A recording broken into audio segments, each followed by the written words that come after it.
Doctor Dhongade यांना अध्यक्षीय भाषणासाठी मी आमंत्रित करते. मेधा राजहंस यांनी इतकं सुंदर पुस्तकाबद्दल बोललेलं आहे, त्यामुळे आज ते सवलतीच्या दरात उपलब्ध आहे हे आत्ताच सांगून टाकावं असं मला वाटतंय.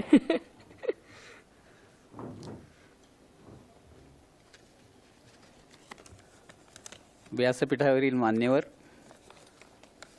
मुख्य उत्सवमूर्ती नितीन मोरे आणि त्यांच्या कबिल्यात असलेले आपण सर्व रसिकजन,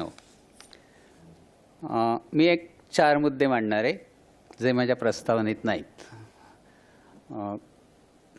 मला असं वाटतं की हा कविता संग्रह जेव्हा मी प्रथम पाहिला तेव्हा मला असं जाणवलं की हा कवी आणि त्याचं वास्तव जग ह्याच्यात आज आपण ज्या अर्थाने म्हणतो तसा फारसा संबंध नाही. म्हणजे मोरे ज्या विश्वात वावरतात ते विश्व कवितेला विशेषतः फारसं उपयुक्त आहे असं नाही.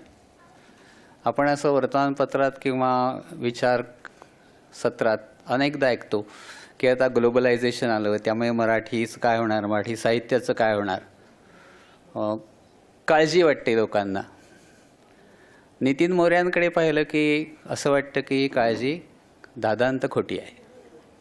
ते ज्या विश्वात वावरतात त्या विश्वात राहूनही ते मराठी कविता इतकी सकसपणे लिहितात, ही एक आश्वासक अशी गोष्ट आहे.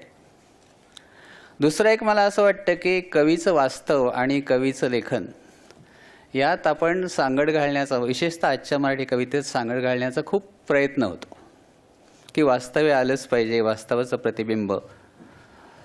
मोऱ्यांच्या कवितेत तसं वास्तव नाही आहे. म्हणजे ते ज्या विश्वात वावरतात त्यांचा जो व्यवहार आहे तो या कवितेत प्रतिबिंबित होतो असं मला वाटत नाही. पण मोरे जेव्हा वास्तवात हिंडतात तेव्हा त्यातल्या काही मोजक्या गोष्टी ते उचलतात आणि त्याच्यावर कविता करतात.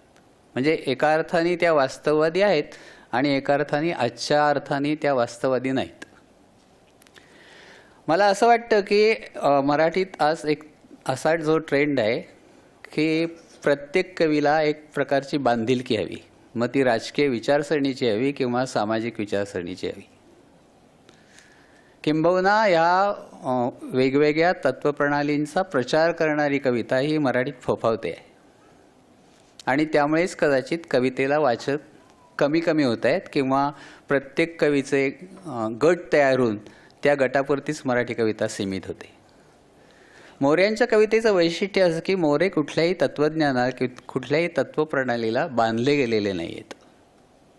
मी जेव्हा असं म्हणतो की ते बांधले गेलेले नाहीत त्याचा अर्थ त्यांची संपूर्ण कविता ही केवळ भावकविता आहे असं मला म्हणायचं नाही.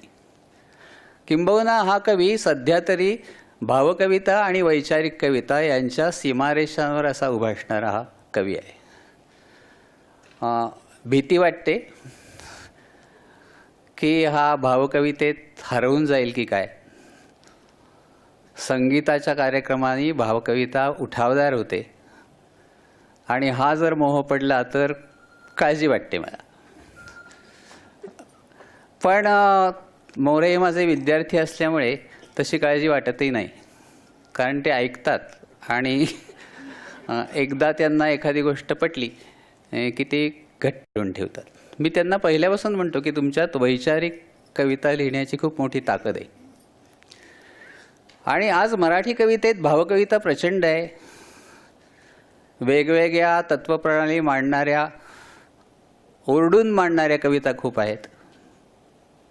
म्हणजे आकांडतांडव करणाऱ्या कविता खूप आहेत.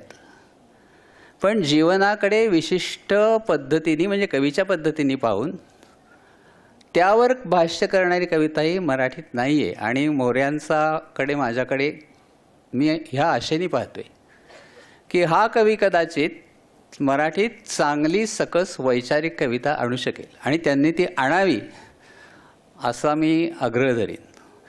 थोडंसं असं स्पष्ट करतो की मी जेव्हा वैचारिक कविता असं म्हणतो तेव्हा मला असं म्हणायचं असतं की सर्वसामान्य माणूस हा भावकवितेत रमणारा असतो. खरं म्हणजे गीत आणि कविता यात आपण कधी कधी फरकही करत नाही. मोऱ्यांची कविता गीत होऊ नये, ती कविताच राहावी.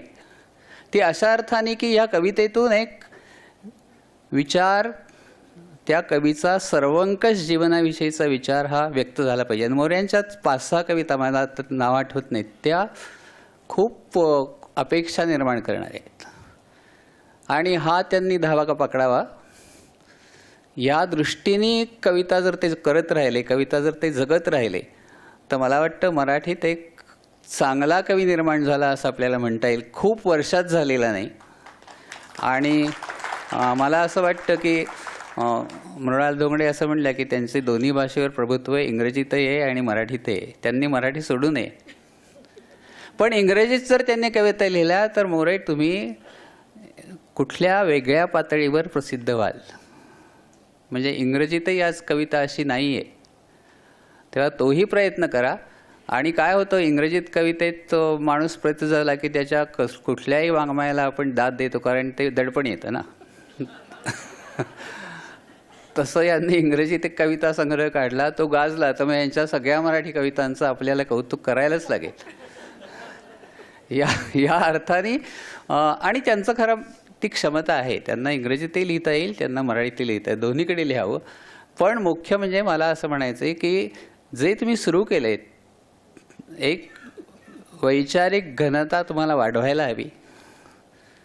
खूप वेगळ्या दृष्टीने जीवनाकडे पाहायला शिकायला पाहिजे. म्हणजे विशिष्ट बांधिलकी मनात न धरता, काय एक तत्त्वज्ञान हे तत्त्वज्ञान असतं, तत्त्वज्ञानाला स्वतःच्या सीमा असतात. कवी हा तत्त्वज्ञानाच्या पलीकडे जातो.